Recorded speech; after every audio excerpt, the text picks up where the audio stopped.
হরে কৃষ্ণ। তো আজকে আমরা গুন্ডিচা মন্দির মার্জন মাহাত্ম্য সম্পর্কে আজকের ভিডিওতে জানতে পারবো। তো কিভাবে গুন্ডিচা মন্দির মার্জন করতে হয়, গুন্ডিচা মন্দির মার্জন করার মাহাত্ম্য কি, কেন মহাপ্রভু তিনি নিজে এই গুন্ডিচা মন্দির মার্জন করে সকল ভক্তদের শিক্ষা দান করেছিলেন। এই গুন্ডিচা মন্দির প্রতি বছর এই রথযাত্রার আগের দিন কেন মার্জন করা হয়, তো এ সকল বিষয়ে আমরা আজকের ভিডিওতে জানতে পারবো।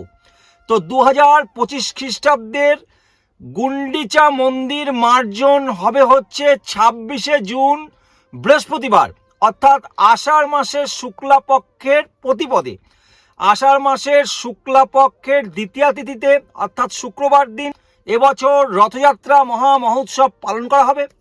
রথযাত্রা মহামহোৎসবের আগের দিন অর্থাৎ 26শে জুন বৃহস্পতিবার আষাঢ় মাসের শুক্লাপক্ষের প্রতিপদে এই গুন্ডিচা মন্দির মার্জন করা হবে।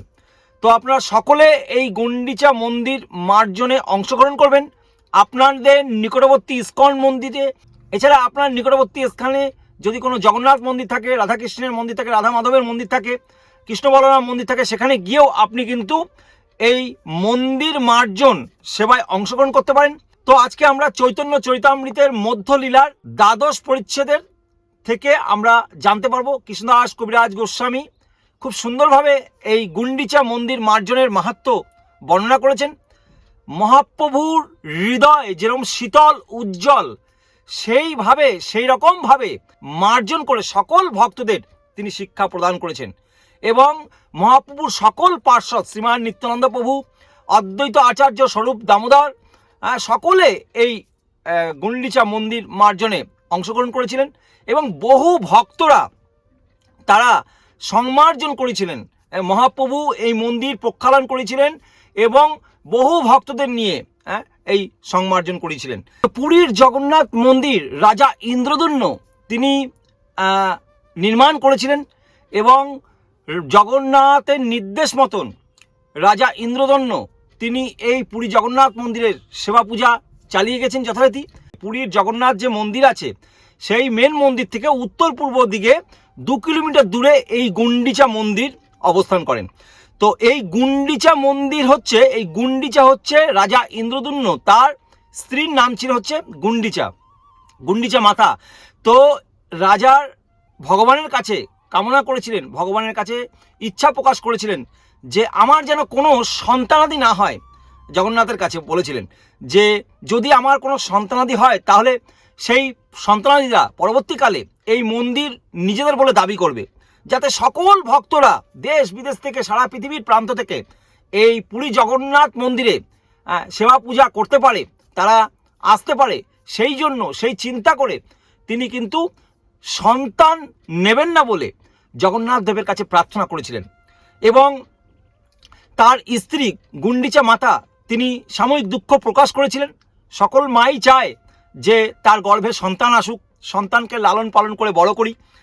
তো সেই সময় যদিও তিনি একটু কষ্ট পেয়েছিলেন, কিন্তু পরবর্তীকালে তিনি ভগবান তার মাকে বলেছিলেন, সেই গুন্ডিচা মাকে বলেছিলেন যে আজ থেকে আমি তোমার পুত্র, তুমি আমার মাতা, প্রতি বছর আমি 7 দিন যাবৎ তোমার বাড়িতে আসব, তোমার এইখানে আসব এবং সব সময় আমি তোমার পাশে আছি।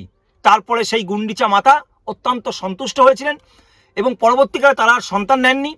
তো প্রতি বছর সেই থেকে জগন্নাথ দেব রথযাত্রার দিন তিনি রাজপথে রাজবেশে নব সাজে, নতুন সাজে তিনি নবযৌবন রূপে তিনি রাজপথে নামেন। আমাদের মতন অধমতিত জীবদের তিনি দর্শন দান করেন। যারা নিজেদেরকে অত্যন্ত ব্যস্ত বলে দাবি করেন সেই সকল মানুষ যাতে দর্শন লাভ করতে পারে, তাদের পর্বত সমান পাপরাশি যাতে দূরীভূত হয়ে যায়, সেই কারণে জগন্নাথ দেব তিনি তার পরিবার নিয়ে রাজপথে তিনি গমন করেন। কোথায় গমন করেন?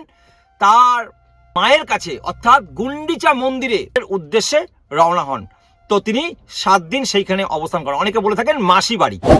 তো এই গুন্ডিচা মন্দির মার্জনের মাহাত্ম্য কি, অর্থাৎ এই গুন্ডিচা মন্দির মার্জন করবার মাধ্যমে আমাদের যে হৃদয়ের মধ্যে পর্বত সমান পাপরাশি আছে সেইগুলো দূরীভূত হবে এবং আমাদের হৃদয়ের মধ্যে যে বিভিন্ন রকমের অহংকার, মিথ্যা অহংকার, কাম, ক্রোধ, লোভ, মদ, মোহ, মাৎসর্য এগুলো যাতে চিরতরে দূরীভূত হয়ে যায় সেই জন্য আমাদেরকে উচিত ভগবানের শ্রী মন্দির সুন্দরভাবে মার্জন করা।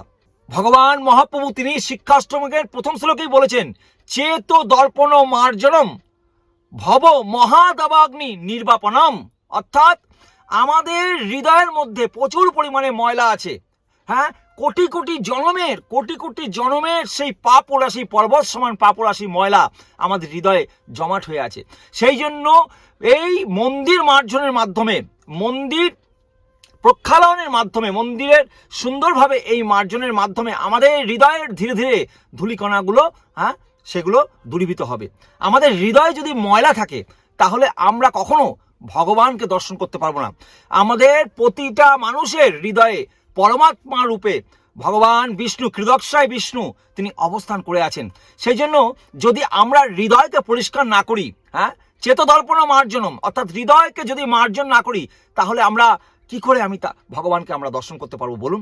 সেই জন্য যাতে সেই হৃদয়ের আয়নাটা পরিষ্কার হয়, আমরা যাতে নিজের রূপটা দেখতে পারি, আমরা যাতে ভগবানকে দর্শন করতে পারি এই হৃদয়ের মধ্যে, সেই জন্যই আমাদের মার্জন করা উচিত মন্দির। প্রতিটা দিন আমাদের মন্দির মার্জন করা উচিত। বিশেষ করে এই গুন্ডিচা মন্দির মার্জনের বিশেষভাবে শাস্ত্রে মাহাত্ম্য বর্ণনা করা আছে।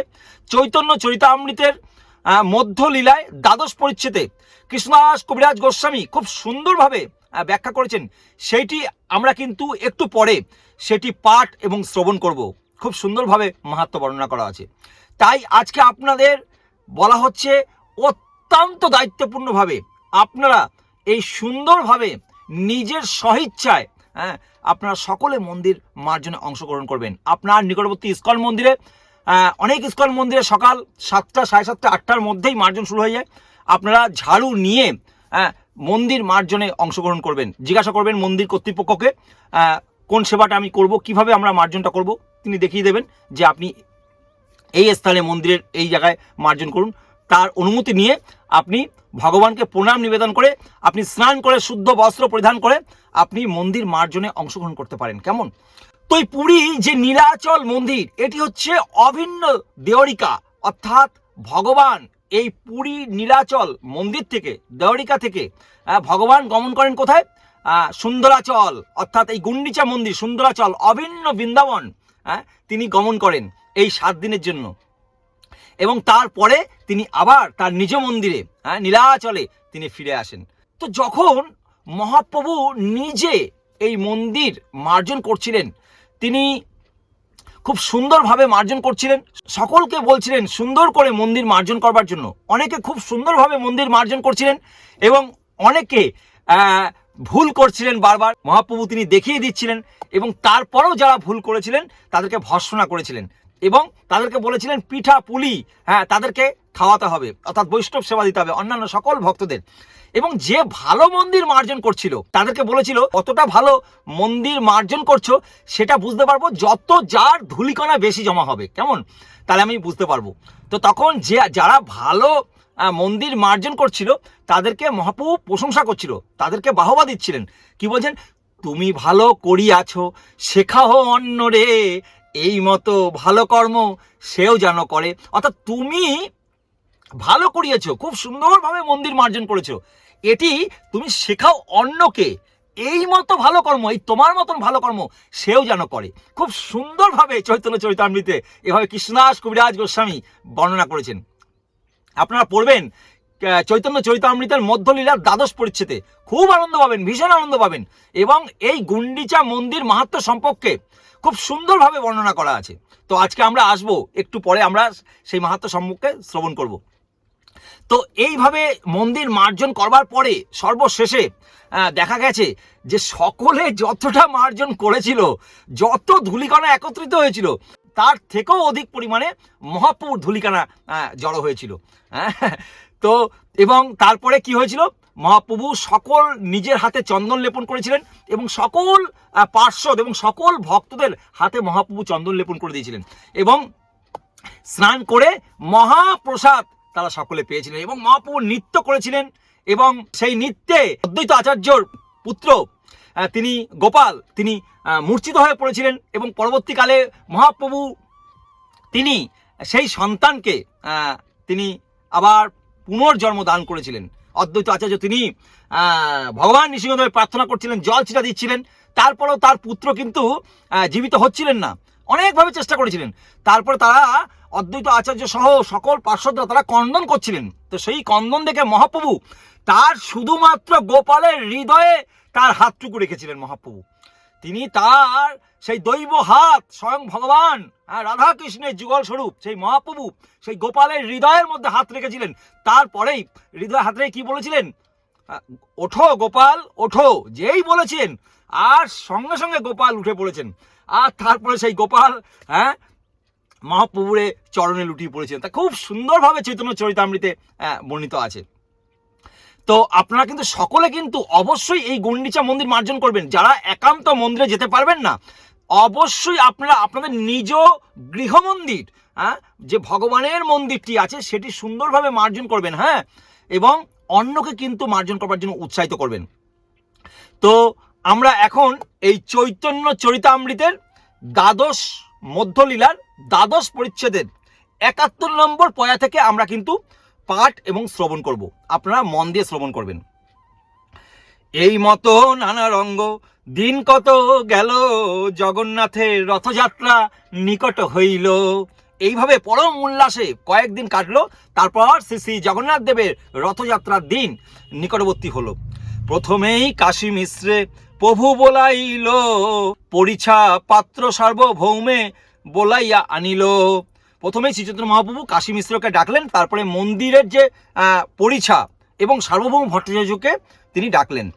তিনজন পাশে প্রভু হাসিয়া কহিল, গুন্ডিচা মন্দির মার্জন সেবা মাগি নিল। এই তিনজনকে চৈতন্য মহাপ্রভু মৃদু হেসে বললেন যে তিনি গুন্ডিচা মন্দির মার্জন সেবা করতে চান। মহাপ্রভু তিনি হচ্ছে স্বয়ং ভগবান, তাকে কিন্তু মন্দির সেবা করতে হয় না, কিন্তু তিনি আমাদেরকে মানে শিক্ষা দেবার জন্য আপনি আচরি ধর্ম জীবেরে শেখায়। মহাপ্রভু তিনি কিন্তু নিজে আচরণ করে তিনি দেখিয়ে দিয়ে গেছেন আমাদের কিভাবে ভগবানের সেবা পূজা করতে হবে, ভগবানের মন্দির মার্জন করতে হবে, এবং তার ফলে আমাদের হৃদয়ের চেতদর্পণ মার্জনও সেগুলো আমাদের ময়লাগুলো দূরীভূত হবে। সেটি কিন্তু স্বয়ং মহাপ্রভু দেখিয়ে দিয়ে গেছেন। এটি কিন্তু বিশাল একটি শিক্ষণীয় বিষয়। পরিছা কহে আমি সব সেবক তোমার, যে তোমার ইচ্ছা সেই কর্তব্য আমার। মহাপ্রভুর এই অনুরোধ শুনে মন্দিরের ভারপ্রাপ্ত কর্মচারী পরিছা বললেন, প্রভু আমরা সকলে আপনার সেবক, আপনার ইচ্ছা সেই অনুসারে সমস্ত আয়োজন করাই আমাদের কর্তব্য। বিশেষে রাজার আজ্ঞা হইয়াছে আমারে, প্রভুরও আজ্ঞা যেই সেই শীঘ্র করিবারে। আপনি যে আদেশ করবেন সেই আদেশ অনুসারে সত্তর সমস্ত আয়োজন করবার জন্য আমাকে বিশেষভাবে আদেশ করেছেন। তোমারও যোগ্য সেবা নহে মন্দির মার্জন, এই এক লীলা করো যে তোমার মন। মহাপ্রভুর মন্দির মার্জন করা আপনার উপযুক্ত নয়, কিন্তু তবু আপনি যদি তা করতে চান তাহলে বুঝতে হবে এটি আপনার লীলা। কিন্তু ঘট সংমার্জনী বহুত চাইয়ে আজ্ঞা দাও আজি সব ইহা আনি দিয়ে। সংমার্জনী মানে ঝাঁটা ঝাড়ু যেটাকে বলা হচ্ছে। মন্দির মার্জন করবার জন্য আপনার ঘট এবং সংমার্জনী প্রয়োজন, তাই আদেশ দিন আজ আমি এসব এখানে এনে দেব। কে বলছেন? পরিছা বলছেন। নতুন 100 ঘট শত সংমার্জনী, পরিছা আনিয়া দিল প্রভুর ইচ্ছা জানি। এইভাবে চৈতন্য মহাপ্রভুর গুন্ডিচা মন্দির মার্জনের বাসনা সম্বন্ধে অবগত হয়ে পরিছা তখন 100 নতুন ঘট এবং 100 সংমার্জনী এনে দিলেন। আর দিনে প্রভাতে লইয়া নিজগণ, শ্রীহস্তে সবার অঙ্গে লেপিয়া চন্দন। শ্রীহস্তে দিল সবারে এক এক মার্জনী, সবগণ লইয়া প্রভু চলিলা আপনি। গুন্ডিচা মন্দিরে গেলা করিতে মার্জন, প্রথমে মার্জনী লইয়া করিল শোধন। গুন্ডিচা মন্দিরে মার্জন করতে গিয়ে ভক্ত সহ চৈতন্য মহাপ্রভু প্রথমেই সংমার্জনী দিয়ে মন্দিরটিকে ঝাড়ু দিলেন। ভিতর মন্দির উপর সকল মাজিল, সিংহাসন মাঝি পূর্ণ স্থাপন করিল। চৈতন্য মহাপ্রভু মন্দিরের ভেতরটিতে এবং মন্দিরের অভ্যন্তরের উপর ভাগ খুব ভালো করে পরিষ্কার করলেন। তারপর সিংহাসনটি নিজে পুনরায় স্থাপন তিনি করলেন। ছোট বড় মন্দির কইল মার্জন শোধন, পাছে তৈছে সুধিল শ্রী জগমোহন। চারিদিকে শত ভক্ত সংমার্জনী করে, আপনি শোধন প্রভু শিখানো সবারে, প্রেম উল্লাসে শোধন লয়ে কৃষ্ণ নাম, ভক্তগণ কৃষ্ণ কয়ে করে নিজ কাম, ধুলি সদূর তনু দেখিতে শোভন, কাহা কাহা উস্র জলে করে সংমার্জন। অনেকে রাধাকৃষ্ণে চিন্তা করতে করতে, ক্রন্দন করতে করতে এই সংমার্জনী দিয়ে মন্দির ঝাড়ু দিয়ে শুরু করেছেন। ভোগ মন্দিরে শোধন করি শোধিল প্রাঙ্গণ, সকল আবাসক্রমে করিল শোধন। ভোগ মন্দির শোধন করবার পর তারা প্রাঙ্গণ শোধন করলেন এবং একে একে মন্দিরের বাসস্থানগুলিকে পরিষ্কার করলেন। তৃণধূলি ঝিনুক ও সব একত্রে করিয়া, বহির্বাসে লইয়া ফেলায় বাহির করিয়া, এই মতো ভক্তগণ করি নিজ বাসে, তৃণধূলি বাহিরে ফেলায় ও করম হরিষে। প্রভু কয়ে কে কত করিয়াছ সংমার্জন, তৃণধূলি দেখিলেই জানিব পরিশ্রম। তখন চৈতন্য মহাপ্রভু তখন সকল ভক্তদের বললেন যে কে কতটা সংমার্জন করেছো এবং পরিশ্রম করেছো তার প্রমাণ কি, সেটা বুঝবে কিভাবে? তাদের এই যে তৃণধূলি দেখলেই বোঝা যাবে কে কতটা পরিষ্কার করেছো। সবারও ঝাঁটানো বোঝা একত্র করিল, সভা হইতে প্রভুর বোঝা অধিক হইল। সকলে ঝাড়ু দিয়ে যেটা এক জায়গায় করবার পরে সেই ধূলিকণা যা হলো তার থেকে মহাপ্রভুর ধূলিকণা অধিক হইল। এই মতো অভ্যন্তর করিল মার্জন, পুণ্যসভা কারে দিল করিয়া বন্টন। এইভাবে মন্দির অভ্যন্তর মার্জন করা হলে চৈতন্য মহাপ্রভু পুনরায় তার ভক্তদের পরিষ্কার করার স্থান আবার নির্ধারিত করে দিলেন যে নতুন জায়গায় আবার মার্জন করতে হবে। সূক্ষ্ম ধূলি তিন কাকর সব করো দূর, ভালো মতে শোধন করো প্রভুর অন্তপুর। সব বৈষ্ণব লইয়া যাবে দুইবার শুধিল, দেখি মহাপ্রভুর মনে সন্তোষ হইল। সমস্ত ভক্তদের নিয়ে শ্রী চৈতন্যপ্রভু যখন দ্বিতীয়বার মন্দির পরিষ্কার করলেন তখন খুব ভালোভাবে মন্দির পরিষ্কার হয়েছে দেখে মহাপ্রভু অত্যন্ত আনন্দিত হলেন, অত্যন্ত প্রসন্ন হলেন। আর শত জন শত ঘটে জল ভরি, প্রথমে লইয়া আছে কাল অপেক্ষা করি। সংমার্জনী দিনে যখন মন্দির পরিষ্কার করা হয়েছিল তখন 100 ঘট 100 জন 100 ঘটে জল ভরে শ্রী চৈতন্য মহাপ্রভুর নির্দেশ অপেক্ষা করছিলেন। জল আনো বলি যবে মহাপ্রভু কহিল, তবে শত ঘট আনি প্রভু আগে দিল। প্রথমে করিল প্রভু মন্দির প্রক্ষালন, ঊর্ধ্ব আধ ভিত্তিগৃহ মধ্য সিংহাসন। প্রথমে শ্রী চৈতন্য মহাপ্রভু মন্দির প্রক্ষালন করলেন, তারপর মন্দিরের ঊর্ধ্বভাগ মেঝে এবং সিংহাসন প্রক্ষালন করলেন। খাপড়া ভরিয়া জল ঊর্ধ্বে চালাইল, সেই জলে ঊর্ধ্বসদী ভিত্তি প্রক্ষালিল। শ্রীহস্তে করেন সিংহাসনের মার্জন, প্রভু আগে জল আনি দেয় ভক্তগণ। শ্রী চৈতন্য মহাপ্রভু তার নিজ হস্তে জগন্নাথ দেবের সিংহাসন মার্জন করলেন এবং ভক্তরা ঘটে জল এনে মহাপ্রভুকে দিতে লাগলেন। ভক্তগণ করে গৃহ মধ্য প্রক্ষালন, নিজ নিজ হস্তে করে মন্দির মার্জন। কেহ জল আনি দেয় মহাপ্রভু করে, কেহ জল দেয় তার চরণের উপরে। কেহ লুকাইয়া করে সেই জল পান, কেহ মাগি লয় কেহ অন্ন করে দান। কেউ কেউ সেই জল মহাপ্রভুর চরণে দেওয়া শুরু করলো, আবার কেউ কেউ সেই মহাপ্রভুর চরণামৃত তিনি পান করতে লাগলেন এবং আবার কেউ কেউ তা চেয়ে নিচ্ছিলেন, আবার কেউ কেউ তা আবার অন্যকে দান করছিলেন। ঘর ধুই প্রণালিকা জল ছাড়ি দিল, সেই জলে প্রাঙ্গণ সব ভরিয়া রইল। মন্দির ধোয়ার পর প্রণালিকা সেই জল ছেড়ে দেওয়া হলো এবং সেই জলে সমস্ত প্রাঙ্গণ ভরে রইল। সেই বস্ত্রে কইল প্রভু গৃহ সংমার্জন, মহাপ্রভু নিজ বস্ত্রে মাজিল সিংহাসন। শ্রী চৈতন্য মহাপ্রভু তার নিজের বস্ত্র দিয়ে তিনি ঘর মুছলেন এবং সিংহাসনটিকে মেঝেটিকে পরিষ্কার করলেন তার উত্তরীয় সমস্ত নিজের বস্ত্র দিয়ে। শতঘর জলে হইল মন্দির মার্জন, মন্দির শোধিয়া কইল যেন নিজ মন। নির্মল শীতল সিদ্ধ করিল মন্দির, আপনার হৃদয় যেন ধরিল বাহিরে। শত শত জল ভরে সরোবরে, ঘাটে স্থান নাহি কেহ কূপে জল ভরে। পুণ্য কুভ লইয়া আইসে শত ভক্তগণ, শূন্য ঘট লইয়া যায় 800 জন। নিত্যানন্দ অদ্বৈত স্বরূপ ভারতী পুরী, বেনু আর সব আনে জল ভরি। ঘটে ঘটে ঠেকি কত ঘট ভাঙি গেল, শত শত ঘট লোক তাহা লইয়া আইলো। ঘটে ঘটে ঠেকা লেগে অনেক ঘট ভেঙে গেল, তখন লোকেরা শত শত ঘট আবার নতুন ঘট আবার নিয়ে আসলো। জল ভরে ঘট ধোয়া করে হরিধ্বনি, কৃষ্ণ হরি ধ্বনি বিনা আর নাহি শুনি। সকলে হরিধ্বনি করতে হলো, হরি হরি হরি হরি কৃষ্ণ কৃষ্ণ, এইভাবে ধ্বনি দিয়ে দিয়ে তারা সমস্ত জল আনতে লাগলেন। কৃষ্ণ কৃষ্ণ কহি করে ঘটেরও প্রার্থন, কৃষ্ণ কৃষ্ণ কহি করে ঘট সমর্পণ। কৃষ্ণ কৃষ্ণ বলে ভক্তরা ঘট প্রার্থনা করছিলেন এবং কৃষ্ণ কৃষ্ণ বলে অন্য ভক্তরাও ঘট তারা সমর্পণ করছিলেন।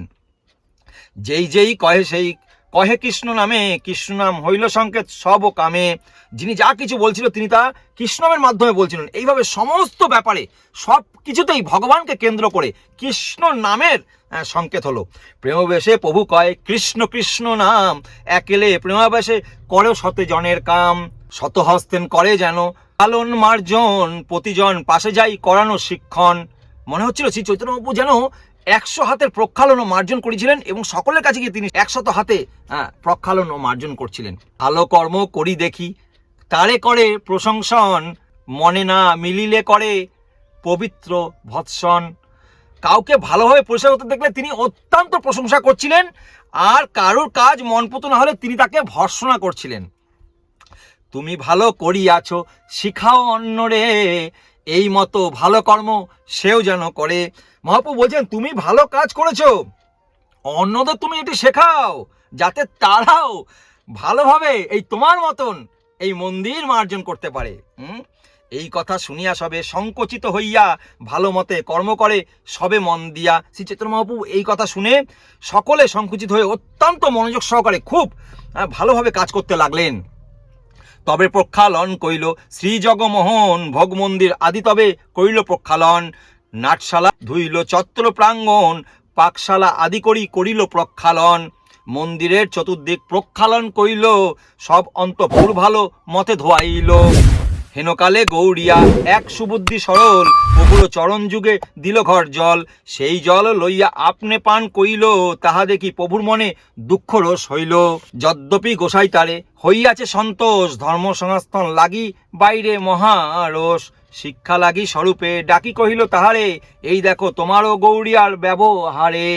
ঈশ্বর মন্দিরে মোর পদ ধোয়াইল, সেই জল আপনি লইয়া পান করিল।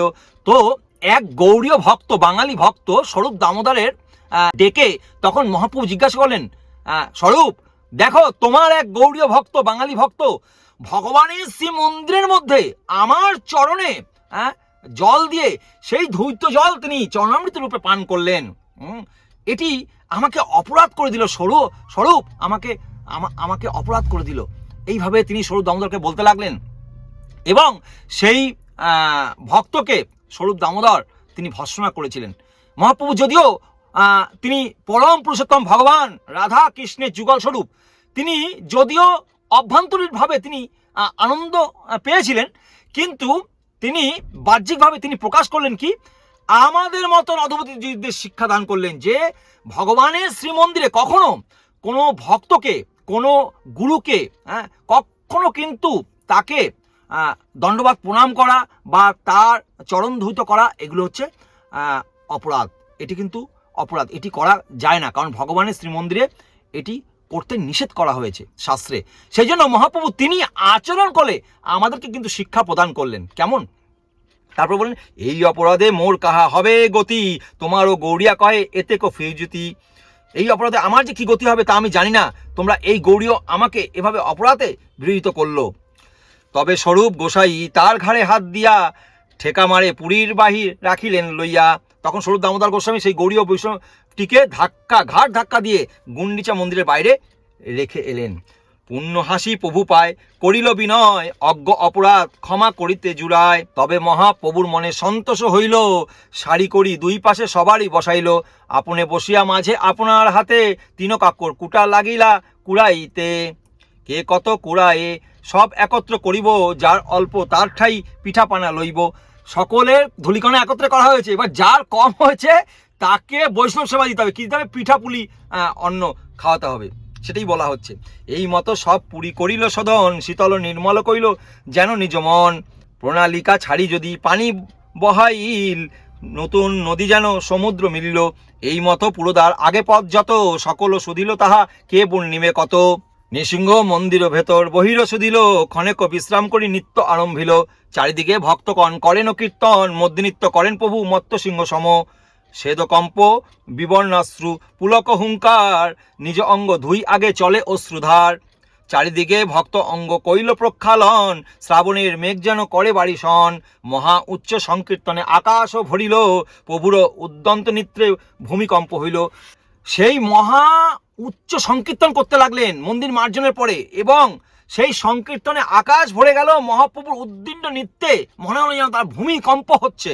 হ্যাঁ, স্বরূপের উচ্চ গানে প্রভুরে সদা ভাই, আনন্দের উদ্দণ্ড নৃত্য করে গৌড়ে আয়। স্বরূপ দামোদর উচ্চস্বরে কীর্তন মহাপ্রভুর সবসময় ভালো লাগতো, কারণ স্বরূপ মহাপ্রভু যখন ভাবাবেগ যখন হতেন মহাপ্রভুর এই কৃষ্ণ চেতনায়, কৃষ্ণ ভাবনাময়, কৃষ্ণ প্রেমে, তখন স্বরূপ দামোদর কিন্তু তিনি গান শোনাতেন, হরিনাম শোনাতেন এবং মহাপ্রভুকে সান্ত্বনা দিতেন।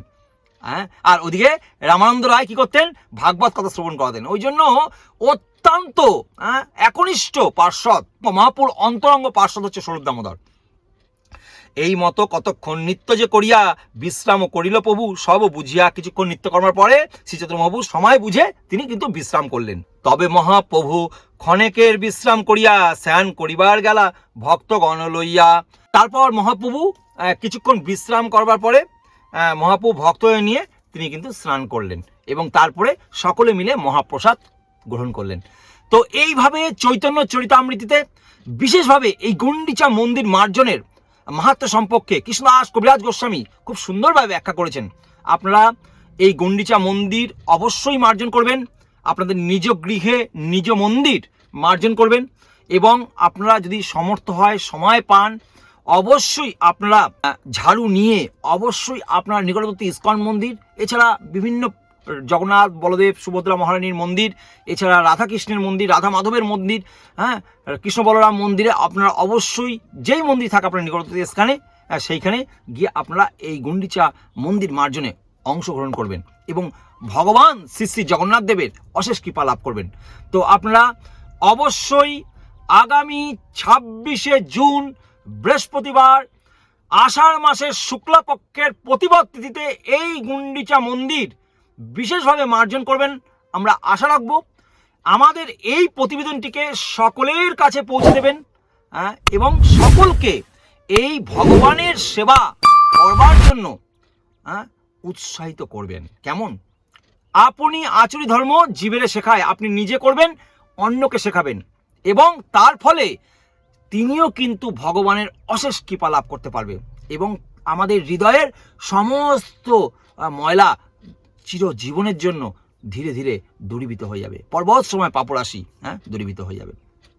ধন্যবাদ সকলকে আমাদের সাথে এতক্ষণ যুক্ত থেকে সম্পূর্ণ ভিডিও দেখার জন্য। আর চ্যানেলে প্রথমবার এসে থাকলে অবশ্যই চ্যানেলটিকে সাবস্ক্রাইব করে নোটিফিকেশন বেল আইকনটিকে অল করে দেবেন। আর যারা প্রতিনিয়ত আপনার চ্যানেল দেখছেন, এখনো পর্যন্ত কোনোভাবে চ্যানেলটিকে সাবস্ক্রাইব করে হয়ে ওঠা হয়নি, অবশ্যই চ্যানেলটিকে সাবস্ক্রাইব করে নোটিফিকেশন বেল আইকনটিকে অল করে দেবেন।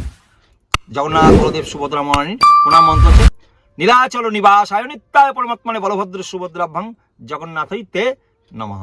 অবশ্যই আপনারা রথযাত্রায় অংশগ্রহণ করবেন, তার আগের দিন গুন্ডিচা মন্দির মার্জনে অংশগ্রহণ করে জীবন আপনাদের সার্থক করবেন, মানুষ্য জীবন। ভালো থাকবেন, সুস্থ থাকবেন, সদা কৃষ্ণ ভাবনাময় হয়ে থাকবেন এবং আমাদের এই হরিনাম সংকীর্তন ইউটিউব চ্যানেলের সাথে সর্বদা যুক্ত হয়ে থাকবেন। হরে কৃষ্ণ, জয় জগন্নাথ।